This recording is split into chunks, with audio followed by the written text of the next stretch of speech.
silence your phones and no phone recording can be done, please. You can only pick the audio if needed.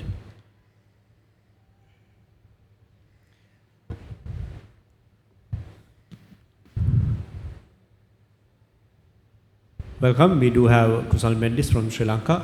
He's ready to take your questions. Who wants to go first? කුසල් අවසන් පන්දුවාරේ Tony මන්යොන්ගා අපි දන්නවා එයා leg side එකට ගොඩක් powerful player කෙනෙක් සහ spin එකට හොඳට ගහනවා කියලා. එතකොට එයාගේ නැචරල් ඇන්ගල් එක දිල්ෂාන් මදුශංකගේ තියෙන එයාගෙන් එළියට. එතකොට දිල්ෂාන් මදුශංකට අවසන් පන්දුවාරේ නොදී එයාගේ ගහන පැත්තටම බෝලේ කැපෙන මහේෂ් තීක්ෂණට අවසන් පන්දුවාරේ දුන්නේ ඇයි? ඒකයි මහේෂ් මොකද සාමාන්‍යයෙන් එයා ඔය වගේ සිටුේෂන් හොඳට කරලා තියෙනවා මීට කලින්. ඉතින් අද එයාට කරන්න බැරි වුණා. ඒකයි ඉතින් ඔය ප්‍රශ්නයක් මෙතනට ආවේ. නැත්තම් එයා මීට කලින් මේ සිටුේෂන් හොඳට කරලා තිනවා. ඉතින් අපිට ඒ වෙලාවේ තිබ්බ ඔප්ෂන් එක මහේෂ්ගේ කොන්ෆිඩන්ස් එකත් එක්ක අපිට තිබ්බ මහේෂ් තමයි කොන්ෆිඩන්ස් තිබ්බ වෙලාවේ දාන්නේ. නමුත් දැන් අපි දිල්ෂාන් සහ දුෂ්මන්ත එක්ක ඉදිරියට යනවා නම් සාමාන්‍යයෙන් ඩෙත් ඕවර්ස් ක්‍රියාත්මක කරන්නේ දිල්ෂාන් සහ දුෂ්මන්ත. එතකොට දිල්ෂාන් අද තමයි තරගාවලියට එන්නේ. එතකොට එයාව අපි try out කරපු නැති එක වරදක් කියලාවා හිතන්නේ නැද්ද ඩෙත් එකේ? නෑ සාමාන්‍යයෙන් අපි මහේෂ් තීක්ෂණව ඩෙත් ඕවර්ස් බෝල් කරලා දිනවා මීට කලින්. ඉතින් මං හිතන්නේ ඒක වරදක් කියලා. ඉතින් එයා විකට් දෙයක් කරා මැච් එක දිනුවා නම් අද එයා හීරෝ. ඉතින් මං හිතනවා අපි ගත්ත ඔප්ෂන් එක හරි.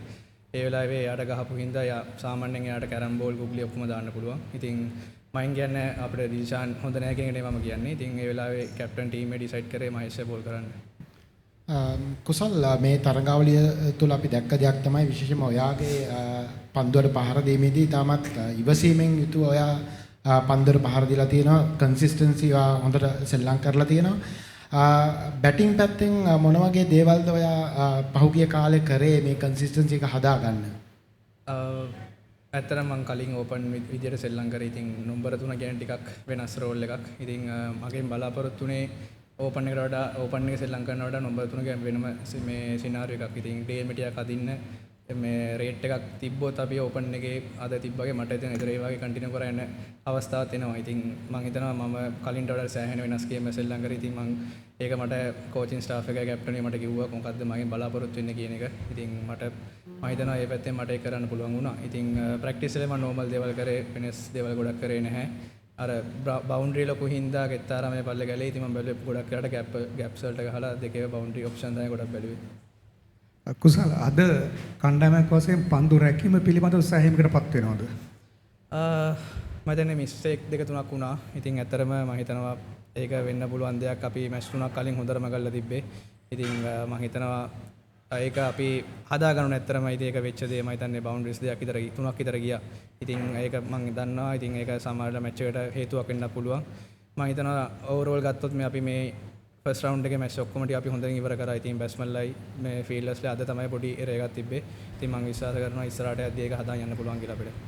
Rex, you can ask. කුසල් සුපර් 8 ස්ටේජ් එකට ක්වොලිෆයි වෙලා තියෙන්නේ. කොහොමද ඔබ දකින්නේ ටීම් එකේ chances? ඔබ කවදාවත් ක්‍රීඩකයෙක් කැඩිලා ICC ඉවෙන්ට් එක සෙමි ෆයිනල් එක සෙල්ලම් කරලා නැහැ. ඔය හිතනවාද අපේ කන්ඩිෂන්ස් වල ගහන ඉඳ chance එකක් තියෙනවා කියලා හිතන්න? ඇත්තටම ඔව් මම ගොඩක් විශ්වාස කරනවා. මොකද මම හිතන්නේ අපි කලින් මැච් තුන ගත්තම ඔස්ට්‍රේලියාව අපි ඒක ඉවර කරපු විදියට අද තරංගෙත් මම හිතන්නේ බැට්ස්මන්ලා ඉන්ෆෝම් ඉන්නවා. ඉතින් මම හිතනවා අපිට සාමාන්‍යයෙන් 180ක වගේ ටෝටල් එක තිබ්බොත් බෝලර්ස් බෝලිං යුනිට් එක අපිට බැට්ස්මන්ලා ඉදිරියට අපිට ඒක චේස් කරන්න පුළුවන් කියන එක. ඉතින් මගේ ලොකු ආසාවක් තියෙන්නේ මම කලිනුත් කිව්වා. ඉතින් සෙමි ෆයිනල් එක ෆයිනල් එකක් එන්න. ඉතින් මම හිතනවා අපේ ටීම් එකේ ඉන්ජරිස් දෙක තුනක් ආවට අපේ බෑකප් එක හොඳයි. ඉතින් මම විශ්වාස කරනවා අපේ ප්ලේයර්ස්ත් එක්ක ඉතින් අපිට ඕල්රවුන්ඩර්ස්ලා කීප දෙනෙක් ඉන්නවා. ඉතින් මම හිතනවා ඒගොල්ලන් හොඳින් කරන් එන ගමන් ඉතින් ලොකු විශ්වාසයක් තියෙනවා සෙමි ෆයිනල් යන්න පුළුවන් කියන එක. මතීෂ පත්‍රන වනිදු වසරංග වැනි ක්‍රීඩකීන් නැති එක ඒ සෙමි ෆයිනල් යන ගමනට කොතරම් බාධාවක් වෙයිද? ඔක්කොම දන්නවා. ඉතින් අපිට 3 දෙනෙක් කියන්නේ මේන් බෝලර්ස් 3 දෙනෙක්. ඉතින් ලංකාවේ වර්ල්ඩ් එකේ බැලුවොත් ඒ 3 දෙනා රෑන්කින් හොඳට කරලා තිනවා. ඉතින් මම හිතනවා මතීෂ වනිදු ඒ වගේ මේෂන් මාලිංග 3 දෙනා නැති එක ගොඩක් පාඩුයි ටීම් එක අපේ ටීම් එක විදිහට. ඉතින් අපි බලන්න ඉන්න ප්ලේයර්ස්ත් එක්ක අපි කොහොමද ඒගොල්ලන්ත් එක්ක ඉදිරියට යන්නේ කියන එක. මොකද වනිදු රිස්පෙක්ට් කරනවා දුෂාන් නේමන්ත. ඉතින් අපි එයාගෙන් බලාපොරොත්තු වෙන එයාගේ වෙනම ස්කිල් එකක් තියෙනවා. අපි ඉතින් එයාගේ ස්කිල් එකත් එක්ක අපි යන්න බලාපොරොත්තු වෙමින් ඉන්නවා. ඒ වගේ ඩිෂාන් ටීම් රයිල්ලා ඉන්නවා. ඉතින් ඒගොල්ලන්ගේ පාර්ට්නර් ගත්තම ස්කිල් එක වෙනස්. ඉතින් ඒකට ඒගොල්ලන්ගේ බෑක් කරලා ඒගොල්ලන්ගේ ස්කිල් එක අපි බෑක් කරලා අපි ඉස්සරහට යන්න ඕන. Madhushka, you can ask.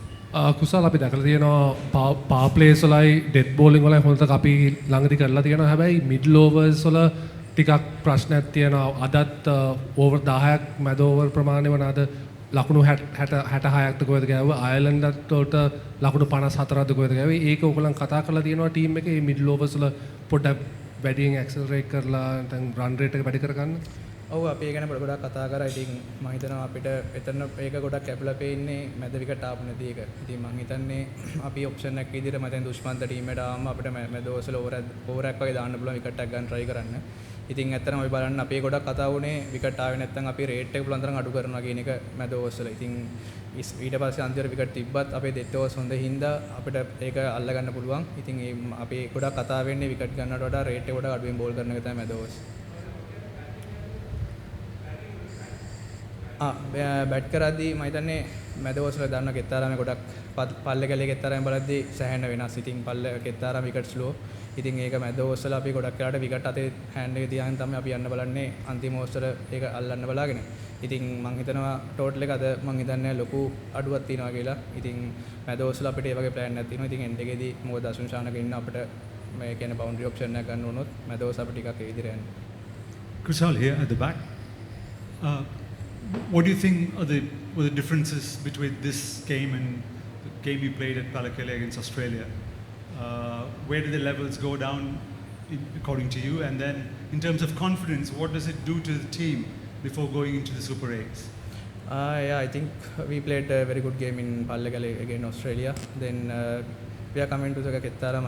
Everyone knows we got a little bit slow. Then we are planning to the batters, trying to the 180, 190 or 170. Then that's a good score in the Kettaram. But Zimbabwe batted really well. I think we are accept that they guys batted really well. Then I think going forwardly, I think we have doing something in the bowling part, middle overs. Then I hope we can do in the going forward second round. We going better. කුසල් ජනතාවගේ නැත්නම් ප්‍රේක්ෂකගේ හදවතේ තියෙන ඔයාට ගහන්න බැරි වුණොත් match එක පරාද වෙනවා කියලා. මෙන්න මේ ජනතාවගේ හදවතට ගරු කරලා අයියෝ ඔයාට ඉඳලා ගහන්න බැරි වුණේ අද. එහෙම එකක් නැහැ. ඉතින් මං හිතන්නේ අද වුණත් අපේ පැතුම් ඒ වගේම පවන් රත්නායක හොඳට සෙල්ලම් කරා.